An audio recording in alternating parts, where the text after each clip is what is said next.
sommes des scientifiques travaillant en laboratoire au Québec du domaine de la santé. Aujourd'hui, nous allons vous parler de l'exploitation des animaux. Vous allez assister à une entrevue avec 3 scientifiques spécialisés. Pourriez-vous m'expliquer un peu plus sur les résultats obtenus lors des expérimentations sur les animaux?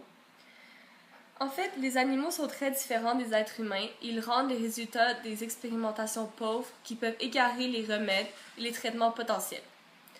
Les différences anatomiques, métaboliques et cellulaires entre les animaux et les humains font des animaux de mauvais modèles pour les êtres humains.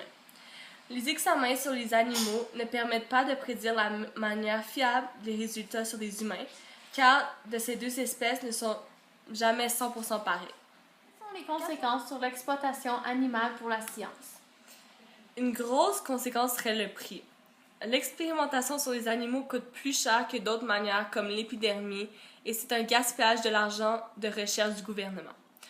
Aussi, le logement des animaux, l'alimentation, le transport, le contrôle de l'environnement coûtent très cher. Les animaux utilisés pour les expérimentations sont habituellement obtenus à partir des installations d'élevage spécifiques et viennent avec une étiquette de prix élevée. La raison la plus importante, c'est qu'à chaque année, des millions d'animaux se font tuer, brûler, décapités, empoisonnés.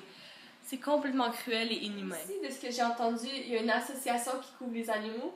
Oui, cette association se nomme l'AWA, l'Animal Welfare Act, qui couvre certains animaux, mais qui exclut 95% des animaux utilisés pour des expériences et des recherches scientifiques. Il y a certains droits qui protègent les animaux.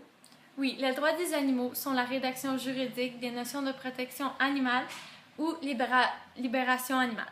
Ils sont fondés sur l'idée que les besoins et intérêts des autres espèces animales, se nourrir, se déplacer, se reproduire, éviter la souffrance par exemple, sont les mêmes que ceux des êtres humains.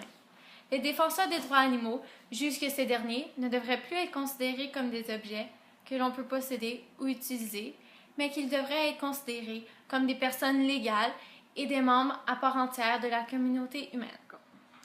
Mais en conclusion, nous croyons que nous avons besoin d'exploitation des animaux. Car même si beaucoup d'animaux sont tués durant les expérimentations, cela a permis des sciences de progresser. Beaucoup de remèdes ont été inventés et nous avons beaucoup de connaissances sur des maladies comme le cancer du sein, le diabète et la leucémie.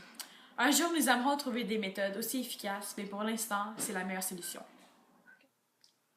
Durant les années 1950, la somnifère thalidomide, qui a causé 10 000 bébés naissant avec des malformations graves, a été testée sur des animaux avant sa sortie commerciale. Aussi, les expérimentations animales sur le médicament Artride Vioxx ont montré qu'il avait un effet protecteur sur le cœur de la souris, mais le médicament a causé plus de 27 000 crises et décès cardiaques avant d'être retiré du marché. Et cela conclut notre entrevue pour aujourd'hui.